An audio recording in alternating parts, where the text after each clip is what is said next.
that you make sense and pay attention, praying loud again. This grapevine shifters, glass stain, rim, skin, and searing, weed, veins, brewing, cream. This is when the gypsies home heard me feel each winding right now beneath rest flight, entice smooth sensitivity to beating wine and disbelieving. All is beyond reach, beyond dripped, greed compared to beginnings and again. What was one burned, squeezed, dry, discovered by it went together. This would be the flying and blind fail. You did it. Remember this time. Didn't know that I'm here. Promise that you won't hide yourself. What you in pain feel. Celebrate beautiful and beautiful enough to be just set straight. Distant valley shadows for the low-foot ladders only through the cloudiest. Some days of time I will anyways, and this is heavy. Solve the burden dance. Lifting. Here's a break upon the let's love. Letting go. Let me go. Let him go. This is all excitement, fate. First hand, first hello. Hell is high. You can find as above, as below for the book. This is written for the capitalist. Wait for hers. Too much, a little room for filling a puff and begging it be silence. This is by the waiting of the waiting heart. Never wait for your daydreams. Never me in a road to find a plan. Find me in the ground ahead. Persevering over the near dawn. Path left. Safe no. Myself. Repeat words in chest. Before I know, the pen feels more like a knife and I'm wounded. Blowing breath at everything breathes and she dares to see. Melting in the fascinating breeze, and you can find the late to trace the steps backward to the scene, the high pain. Journeys from what's fine, least translation.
You better ask yourself what church you're even talking about.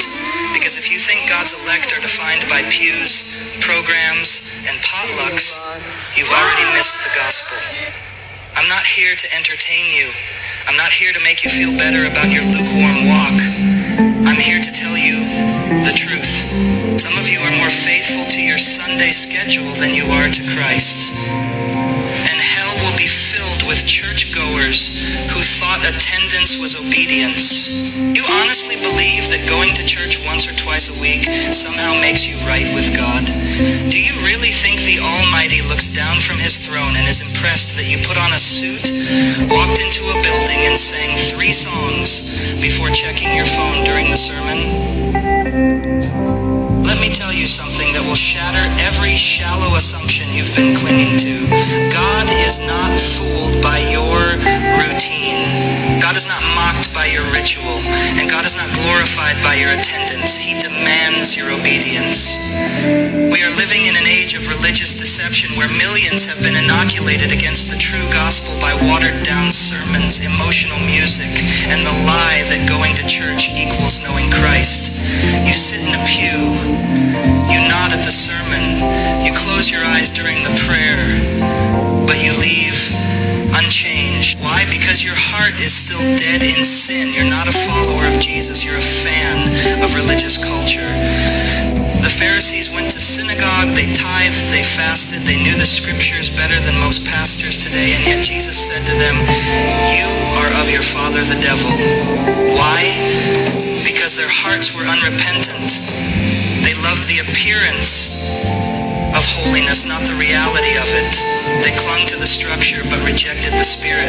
They worshipped God with their lips, but their hearts were far from Him. Sound familiar? It is a terrifying truth that many of you have more confidence in your weekly attendance than in the finished work of Christ. You think that showing up on Sunday makes up for the rest of the week you spend in compromise. You believe that because your name is on a church roll, it's written in the Lamb's Book of Life, you are trusting in your religion, not in the Redeemer, and that trust will damn you.